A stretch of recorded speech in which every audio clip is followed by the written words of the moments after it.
माँ ललितांबा। मैं ज्योतिष दैवज्ञ विशाल गुप्ता प्रस्तुत हूँ अपने YouTube channel astro Vishal Gupta पर। आज हम लेकर के आए हैं एक बहुत ही महत्वपूर्ण चर्चा, बड़ा ही गहन विषय।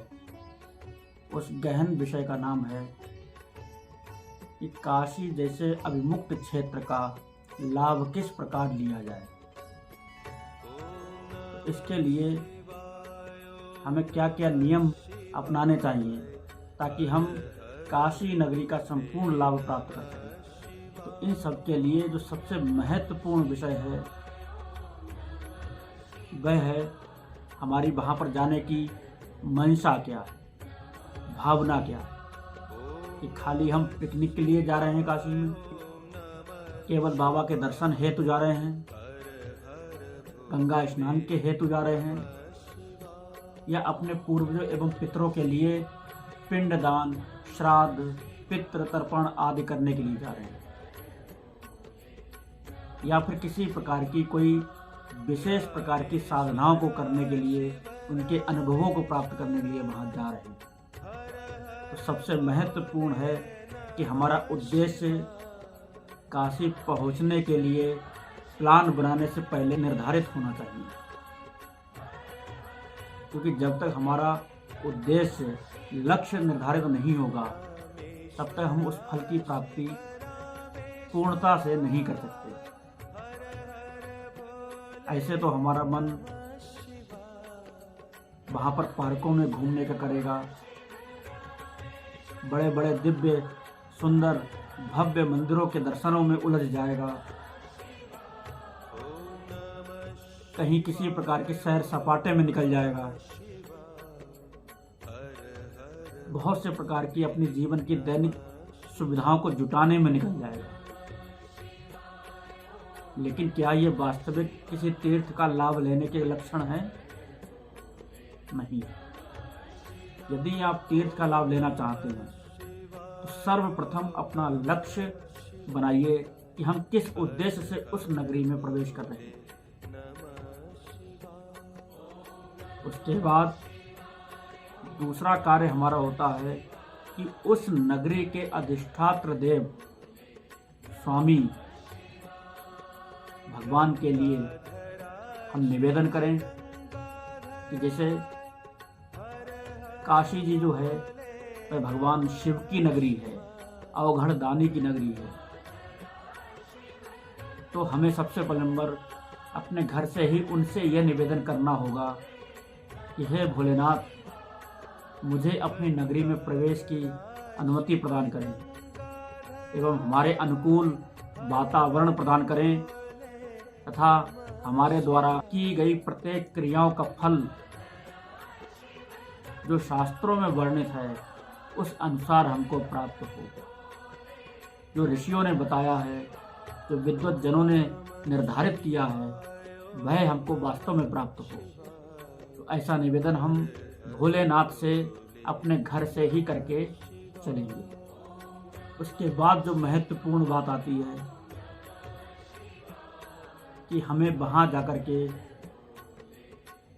किस प्रकार की जीवनचर्या को अपनाना है, किस प्रकार की जीवन शैली में हमें वहाँ पर रंग करके आनंद लेना है।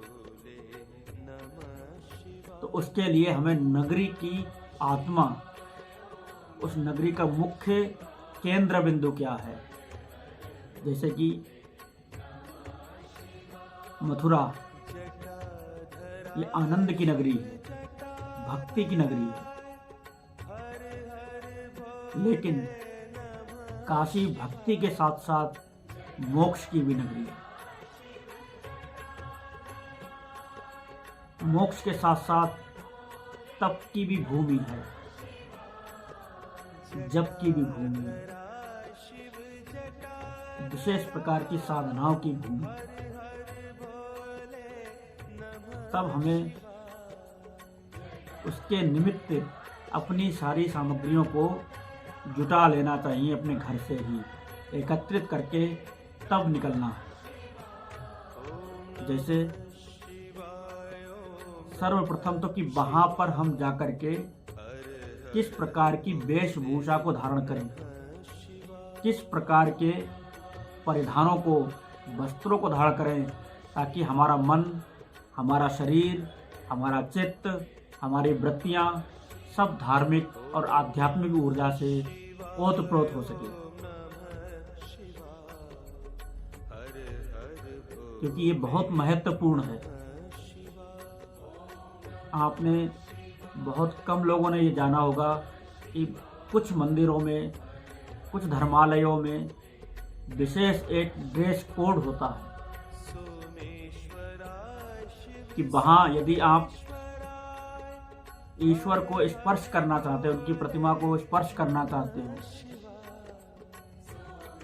तब आपके साथ में, जब आप मंदिर में प्रवेश कर रहे हो, तब पैंट, टी शर्ट, जीन्स आदि नहीं चलेगी वहाँ पर। तब आपको क्या होना चाहिए कि धोती और कुर्ता। यदि धोती कुर्ता ना धारण कर सकें तो कुर्ता और पायजामा, जो कि पारंपरिक परिधान के रूप में है, सनातन धर्म के अनुसार है, उस वेशभूषा में ही हमें मंदिर के गर्भगृह में प्रवेश करना चाहिए।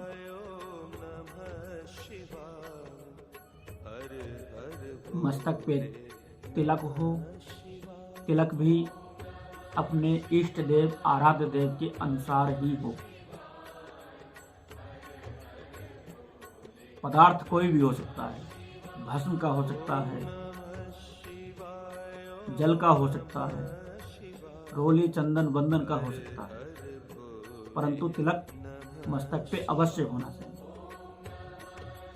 सुगंधित एवं सुसज्जित वस्त्र होने चाहिए, तब हम किसी मंदिर में प्रवेश करने और पूजन करने की योग्यता धारण कर पाते हैं। उसके बाद सबसे महत्वपूर्ण बात आती है कि जिस तीर्थ में हम प्रवेश कर रहे हैं, जिस तीर्थ में हम दर्शन के हेतु जा रहे हैं, पूजन के हेतु जा रहे हैं, वहाँ के अधिष्ठात्री देवताओं की क्या श्रृंखला है, कौन कौन से देवता प्रमुख रूप से हैं जिनके दर्शन पाना अनिवार्य होता है।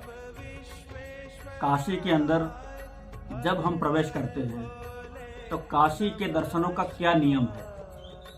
तो सर्वप्रथम जैसे ही हमारी एंट्री वाराणसी में होती है तो सर्वप्रथम हमारा कार्य है कि माँ गंगा के घाट पर पहुँच करके स्नान आदि शौच क्रियाओं से शुद्ध होकर के उसके बाद गंगा स्नान करें एवं गंगा स्नान करके सर्वप्रथम हमें काशी के कोतवाल बाबा काल भैरव के दर्शन को जाना चाहिए। क्योंकि एक कहावत है कि काशी के कोतवाल के अनुमति के बिना कोई भी काशी में प्रवेश नहीं कर सकता, या यूँ कहें कि कोई भी काशी का लाभ प्राप्त नहीं कर सकता। तो सर्वप्रथम बाबा काल भैरवनाथ के काशी के कोतवाल के दर्शन, उसके बाद में पुनः तो वहाँ जब हम बाबा विश्वनाथ के मंदिर में जाते हैं तो विश्वनाथ से भी पहले ढूंढी राज गणपति का मंदिर भी मार्ग पर ही विद्यमान है, जिनके दर्शन और शीश झुका करके ही हमें आगे दर्शनों को जाना चाहिए। बाबा विश्वनाथ के दर्शन,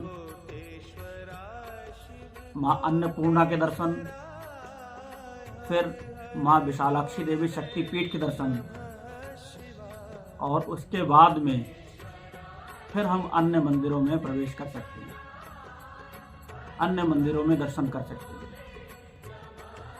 उसके बाद में फिर हमें संकट मोचन हनुमान मंदिर की ओर प्रस्थान करना चाहिए। और काशी छोड़ने से पहले, काशी से वापसी होते समय फिर एक बार बाबा काल भैरव के दर्शन जरूर करने चाहिए, जिससे यह निश्चित हो जाता कि हे बाबा, आपकी देख रेख में, आपके संरक्षण में हमने जो काशी में पुण्य कर्म, दान, स्नान आदि किए हैं, उनका फल हमको प्राप्त हो। इस प्रकार से काशी के नगरी का जब हम दर्शन करेंगे तब हमारे जीवन के पुण्य उदय होंगे और उन पुण्यों का लाभ हमारे जीवन को एवं हमारे पितरों को पूर्वजों को तथा स्वजनों को अवश्य प्राप्त होगा।